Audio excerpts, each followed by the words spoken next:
berasal dari kata Italia banco yang berarti meja. Menurut UU No. 1908, bank adalah badan usaha yang menghimpun dana masyarakat dalam bentuk simpanan dan menyalurkannya dalam bentuk kredit untuk meningkatkan taraf hidup masyarakat. Awalnya, bank berfungsi sebagai tempat penukaran uang, lalu berkembang jadi tempat penitipan emas dengan bukti gold DSM TH notes cikal bakal uang giral. Kini, peran bank sangat penting sebagai jantung perdagangan agar roda ekonomi dunia tetap berjalan. Fungsi bank yaitu ada 6. Yang pertama, menghimpun dana. Yang kedua, menyalurkan dana. Yang ketiga, agen kepercayaan. Yang keempat, agen pembangunan. Yang kelima, agen pelayanan. Yang keenam, pengawasan lalu lintas uang. Jenis bank pada materi tersebut dibagi menjadi beberapa bagian berdasarkan kegiatannya. Ada bank umum dan bank pengkreditan rakyat atau BPR. Bank umum adalah bank yang memberikan jasa lalu lintas pembayaran serta menghimpun dan menyalurkan dana. Sedangkan BPR hanya menghimpun dan menyalurkan dana tanpa melayani lalu lintas pembayaran. Berdasarkan ruang lingkupnya, bank umum dibedakan menjadi bank devisa yang bisa melakukan transaksi valuta asing dan bank non-devisa yang tidak bisa. Bank dibagi menjadi persero, bank swasta, bank pembangunan daerah, bank campuran, dan Prinsip 5C dalam pemberian kredit, yaitu karakter adalah penilaian terhadap kepribadian dan kejujuran nasabah dalam memenuhi kewajibannya. Capacity adalah kemampuan nasabah untuk membayar kembali pinjaman sesuai perjanjian. Kapital adalah kondisi atau jumlah modal yang dimiliki nasabah dalam usahanya. Kolateral adalah jaminan yang diberikan nasabah untuk mengamankan pinjaman. Condition of economies adalah kondisi ekonomi atau situasi usaha yang dapat mempengaruhi kemampuan nasabah dalam membayar pinjamannya. Dan layanan bank. 1. Tabungan, kredit konsumtif, transfer dana. 2. Deposito berjangka, kredit produktif atau modal kerja dan investasi. Safe deposit box atau SDB. 3. Sertifikat deposit bank generasi.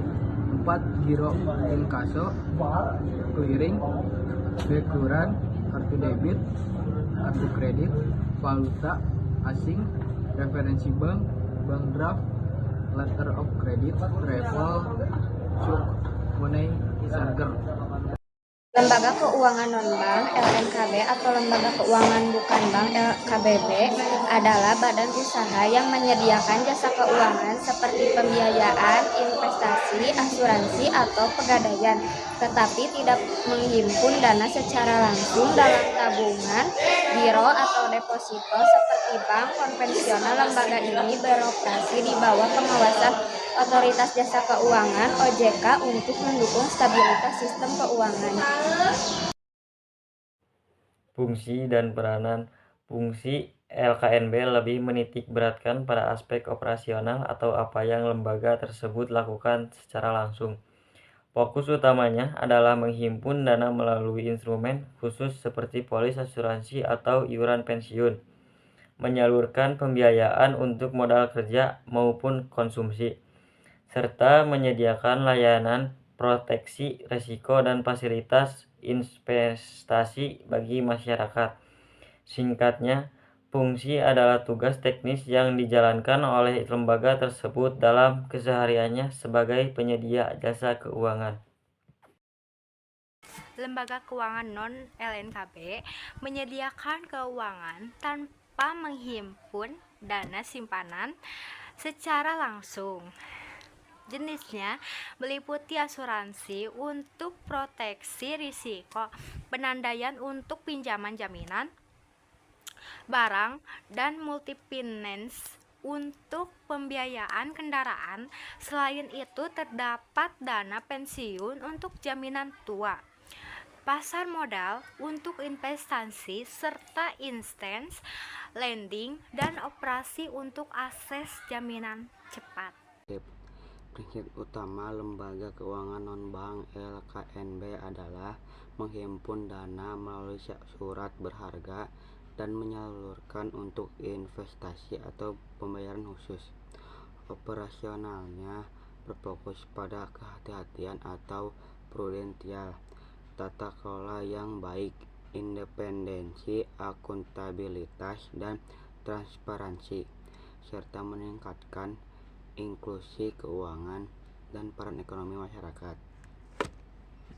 Otoritas Jasa Keuangan (OJK) adalah lembaga independen bebas dari campur tangan pihak lain yang mempunyai fungsi, tugas, dan wewenang pengaturan, pengawasan, pemeriksaan, dan penyidikan terhadap keseluruhan kegiatan di dalam sektor jasa keuangan, baik dari sektor perbankan, pasar modal, maupun sektor jasa keuangan non-bank seperti asuransi, dana pensiun, lembaga pembiayaan, fintech, dan lembaga jasa keuangan lainnya. Fungsi Otoritas Jasa Keuangan (OJK) adalah mempunyai fungsi menyelenggarakan sistem pengaturan dan pengawasan yang terintegritas terhadap keseluruhan kegiatan di sektor jasa keuangan. Fungsi OJK secara penuh baru dijalankan pada akhir tahun 2013 ketika pengawasan perbankan yang sebelumnya merupakan tugas dari Bank Indonesia beralih menjadi tugas sekaligus fungsi OJK. Sebelumnya, sejak tahun 2012, setelah dimulai berjalannya fungsi OJK secara bertahap satu demi satu sampai pada tahun 2013 resmi berjalan sepenuhnya dengan fungsi dan tugas yang penuh.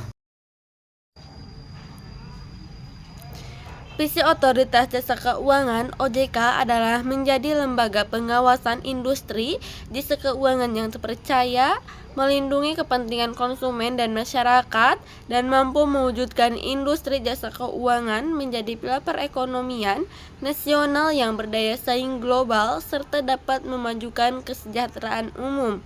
Misi Otoritas Jasa Keuangan adalah 1.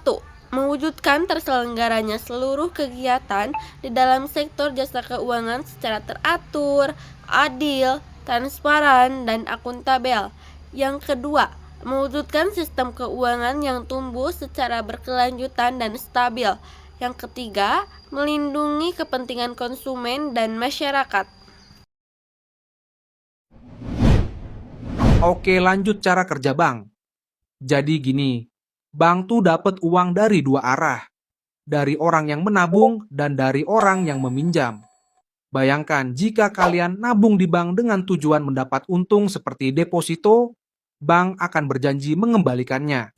Biasanya dengan tambahan bunga kecil. Nah, uang yang kalian titipkan itu tidak diam. Bank meminjamkannya lagi kepada orang lain, tapi dengan bunga yang lebih besar. Misal setahun 15% dari uang yang dipinjam. Sedangkan kita yang meminjamkan uang dari bank cuma dapat 7% dari uang yang kita tabung. Nah, bank untung dari situ.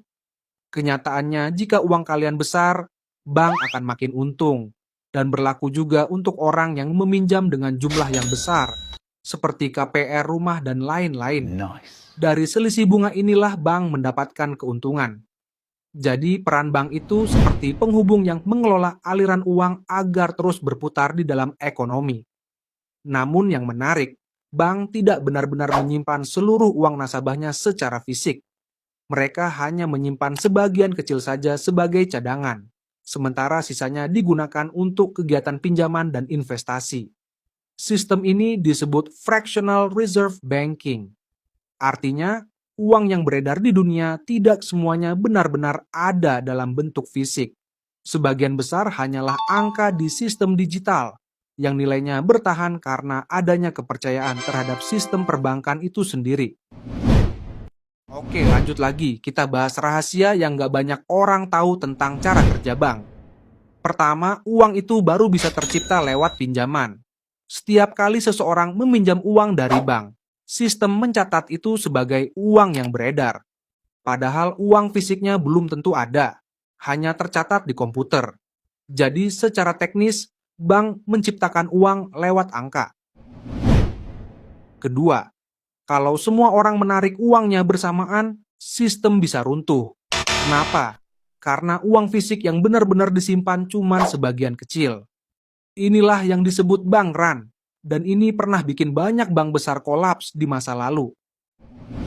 Ketiga, nilai uang bukan soal logam atau kertasnya, tapi soal kepercayaan.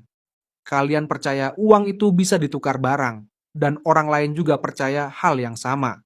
Jadi uang itu ibarat ilusi yang disepakati bersama.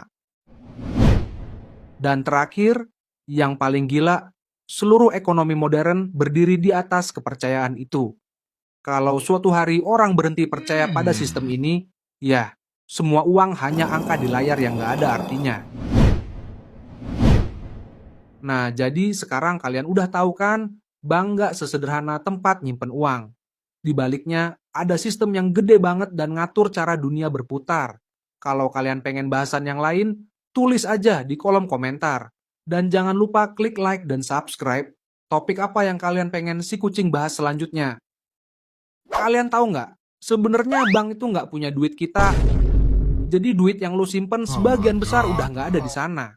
Bank tuh cuma nyimpen sebagian kecil aja dan kalian tahu sisanya kemana.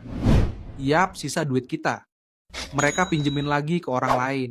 Jadi uangnya muter terus. Kayak lingkaran uang yang nggak pernah berhenti. Nah, bagaimana jika semua orang tiba-tiba narik uangnya bareng-bareng? Apa yang bakal terjadi? Dan juga yang lebih gila lagi, 90% uang di dunia ini tuh cuman angka digital tahu. Kita hidup di dunia yang uangnya nggak nyata, tapi semua percaya itu nyata. Jadi, tonton sampai akhir. Aku bakal ngejelasin cara kerja bank sampai rahasia yang nggak banyak orang tahu. Biar gampang dipahami, aku akan menggunakan figur kucing. Karena dengan kucing, penjelasannya bisa lebih mudah untuk mengerti sistem bank. Banyak orang dulu pusing mikir cara kerja bank kayak gitu. Sampai akhirnya gue nemuin cara paling gampang buat jelasin ke kalian semuanya. Dan si kucing dia bakal tunjukin ke kalian gimana dunia perbankan sebenarnya jalan di balik layar. Oke, jadi pertama, apa sih sebenarnya bank? Gampangnya gini, bank itu kayak tempat titip uang yang juga bisa minjemin uang. Kalau lo titip uang di bank, bank ngasih ke orang lain untuk dipinjam, dan bank jadi penghubungnya. Tapi bedanya sama loker, bank nggak cuma nyimpen, tapi juga mainin uang itu biar muter. Dan dari situ mereka dapat untung. Kalian tahu nggak sih, bank udah ada dari ratusan tahun lalu, bahkan sejak zaman pedagang di Italia. Dulu orang-orang suka titip emas ke penjaga brankas biar aman, karena kalau dibawa jalan rawan dirampok. Sebagai gantinya, mereka dikasih surat bukti titipan emas. Nah, surat itu lama-lama bisa ditukar barang, karena orang percaya isinya bisa ditukar emas kapan aja. Akhirnya, surat itu berfungsi kayak uang. Inilah cikal bakal uang kertas. Lalu muncul ide besar. Gimana kalau surat-surat itu diseragamkan jadi alat tukar resmi? Dari situ lahir sistem perbankan modern.